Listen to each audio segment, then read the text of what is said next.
The conversation between Yoo Soo-hyun and Jin-ho revealed a unique closeness between the two cousins. Soo-hyun playfully mimicked Yoo Jin-sung's condescending expression, lightening the tense mood.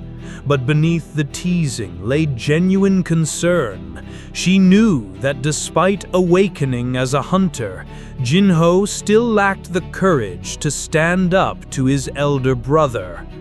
Jin-ho, however, understood that violence was not the answer in family disputes, no matter his newfound strength. Soo-hyun herself was an A-rank hunter. Though a successful model, she too was trapped between her family's expectations and her personal desires. Forced into the plan to create the Yoojin Guild, an initiative orchestrated by Chairman Yoo Myun-han, she resented the idea of working under Yoo Jin-sung's leadership. Seeing no other option, she placed her hopes in Jin-ho, her last chance to turn the tide. When Jin-ho's phone rang, his face instantly lit up. It was a call from Jinwoo, the person Jin-ho respectfully called Hyungnim. This call was like a ray of light in Jin-ho's suffocating world. Leaving a curious Soo-hyun behind, Jin-ho rushed to get permission from his father.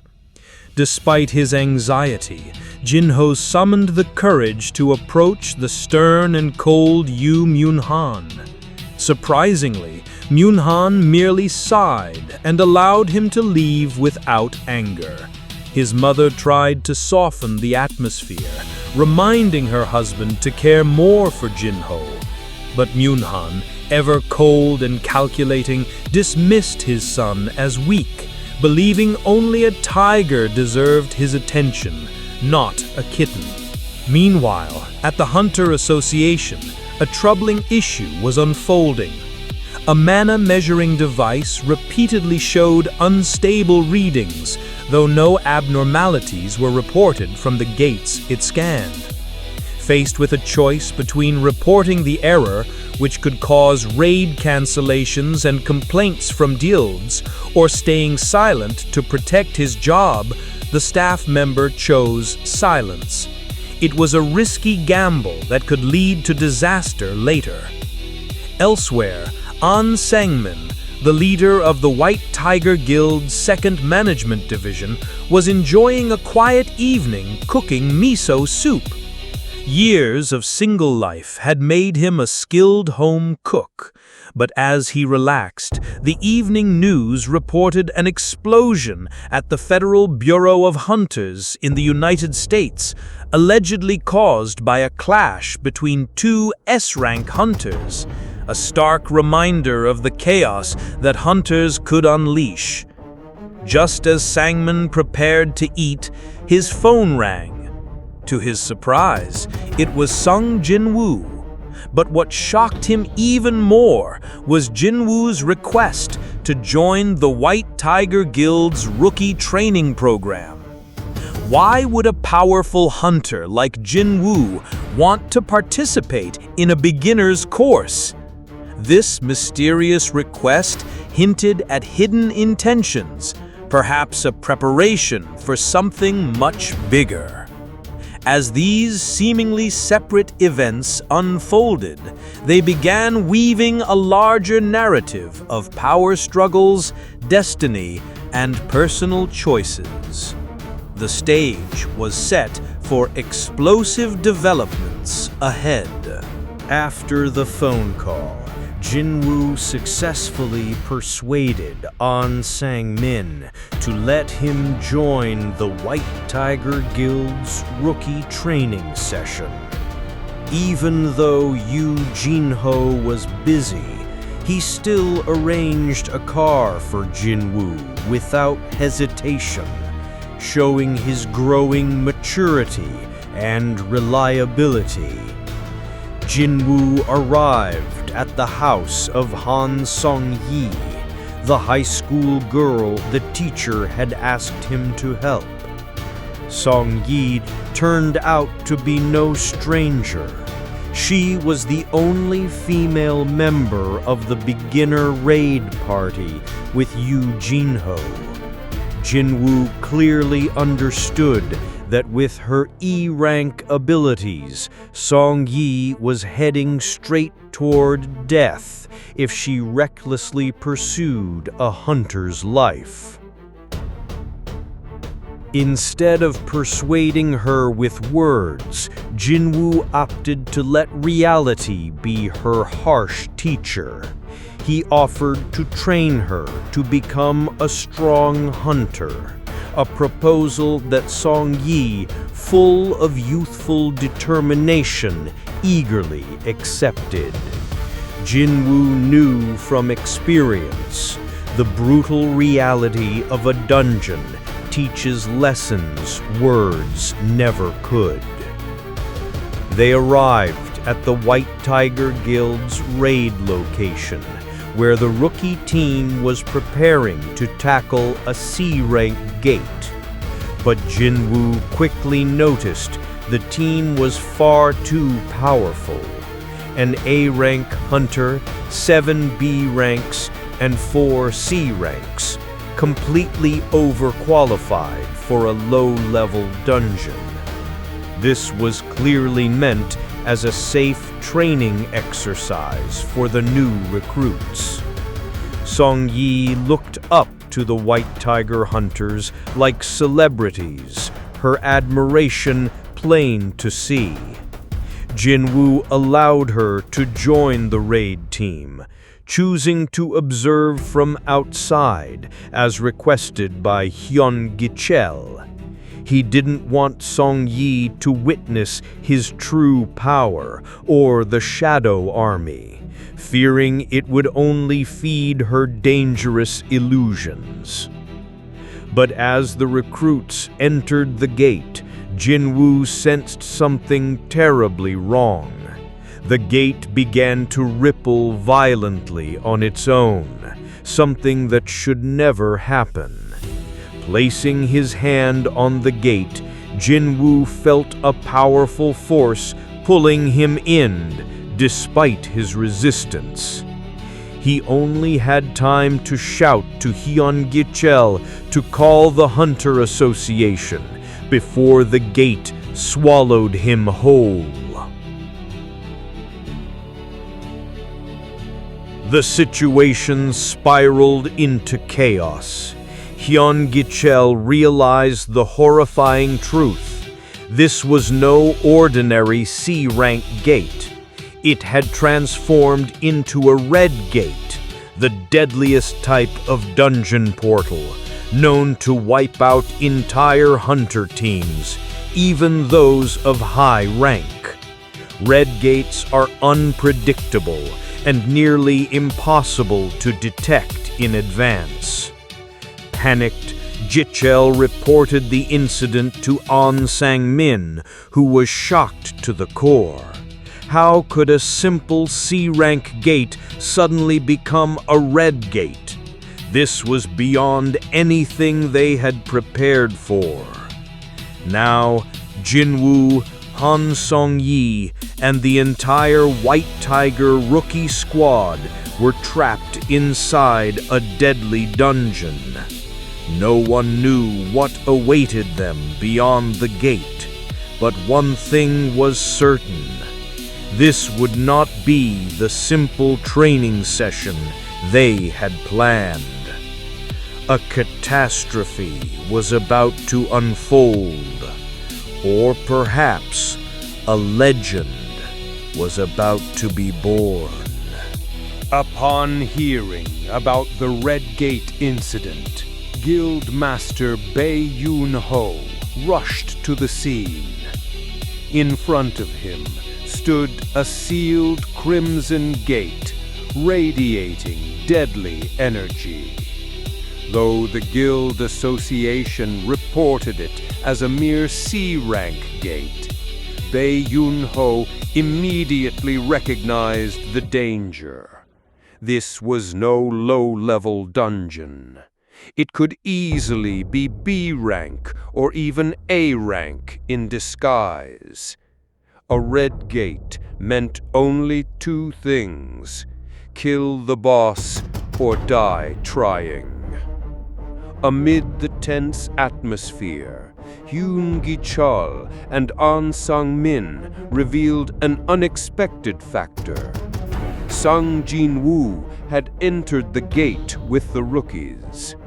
Though officially an E-rank hunter, rumors about Jinwoo's strength gave Bae Yoon-ho a faint glimmer of hope. Inside the gate, Jinwoo and the other hunters found themselves trapped in a snow-covered forest. The air was freezing.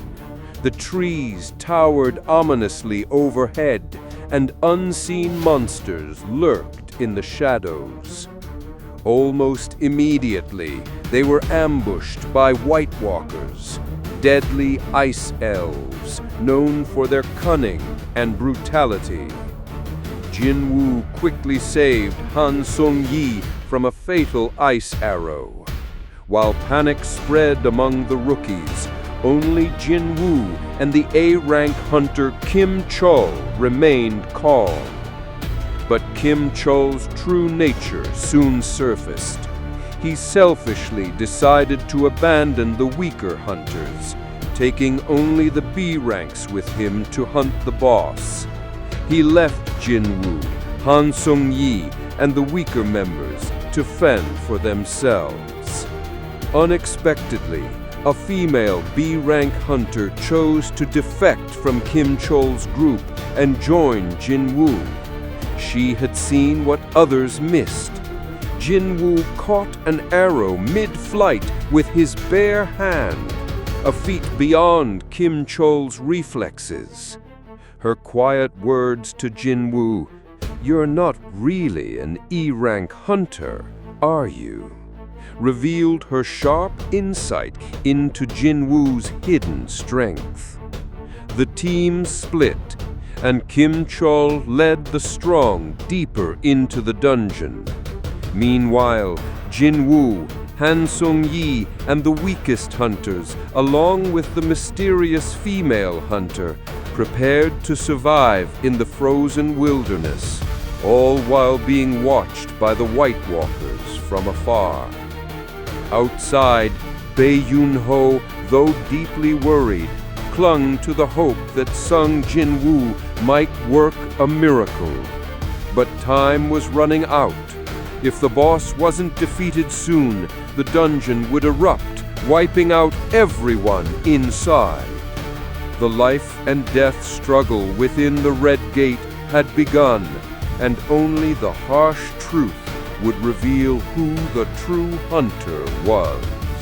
Outside the Red Gate, tension remained thick in the air, despite An Sang-min's earnest explanations about Sung Jinwoo's potential. Baek Yoon-ho and the White Tiger Guild leaders remained skeptical. To them, Jinwoo was still officially an E-rank hunter, with no proven feats. Ju Sung-chan, head of Administration 1, who personally oversaw Kim Chul's training, confidently declared that Kim Chul alone could handle any danger. Baek Yoon-ho reluctantly placed his hope in the A-rank hunter, trusting his elite combat skills.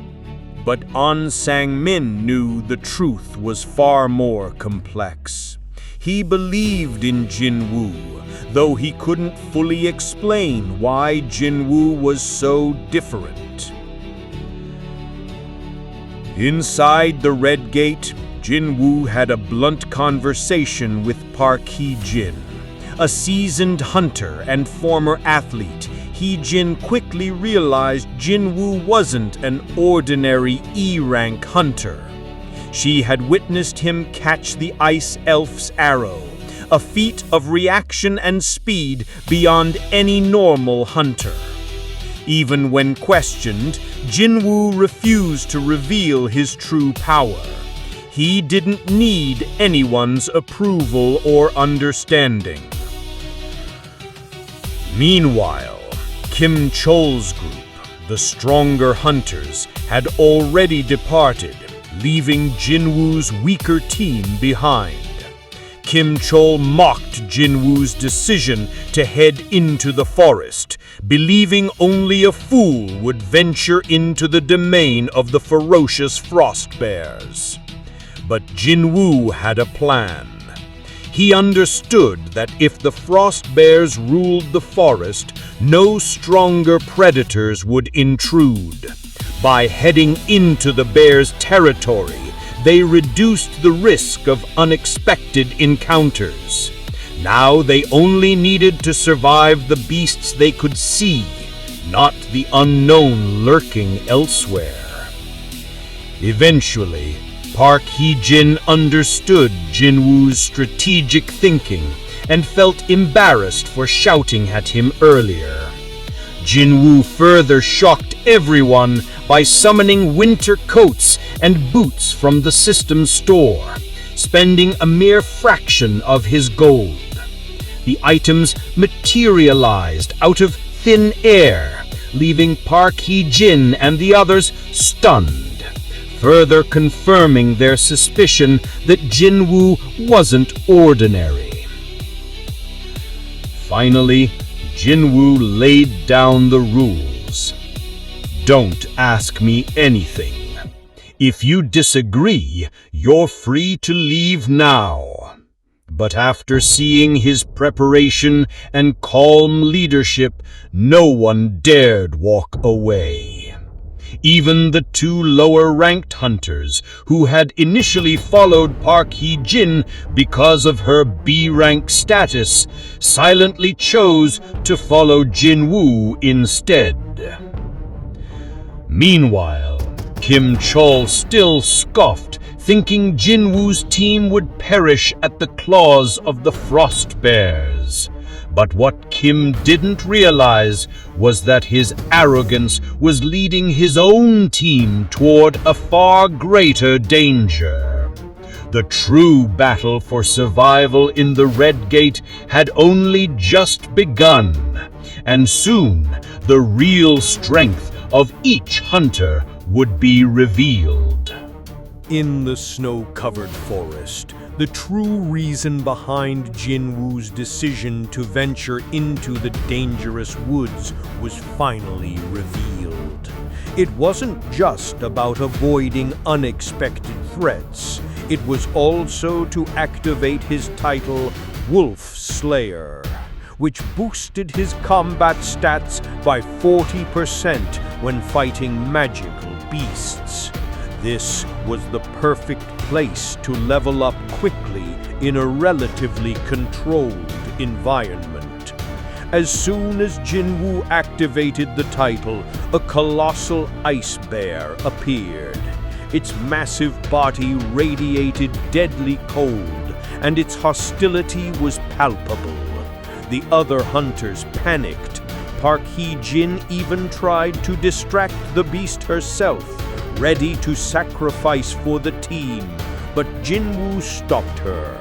"These beasts are mine," he declared, unwilling to share the precious experience points. Then something unbelievable happened. Jinwoo crushed the bear with a single punch, effortlessly killing a creature that could wipe out most hunters. His true power left the team stunned. They quickly realized that Jinwoo's E rank was a facade. Park Hee-jin, seeing no better option, pledged to follow Jinwoo unconditionally, and the other hunters agreed without hesitation. Meanwhile, outside the Red Gate, Baek-yuno and the others waited anxiously. 3 hours had passed, meaning 3 days inside the gate. As an S-rank hunter who had survived a Red Gate before, Baek-yuno knew firsthand the hellish environments inside.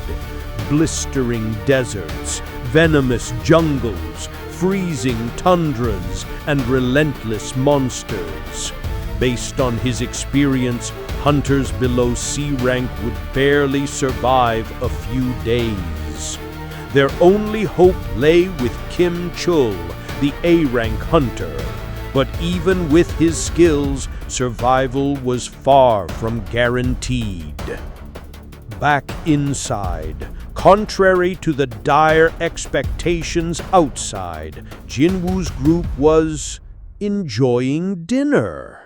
They grilled ice bear meat by the campfire, creating a surprisingly cozy scene in the middle of a deadly dungeon. Though the meat was tough, the warm food and Jinwoo's leadership gave the group comfort.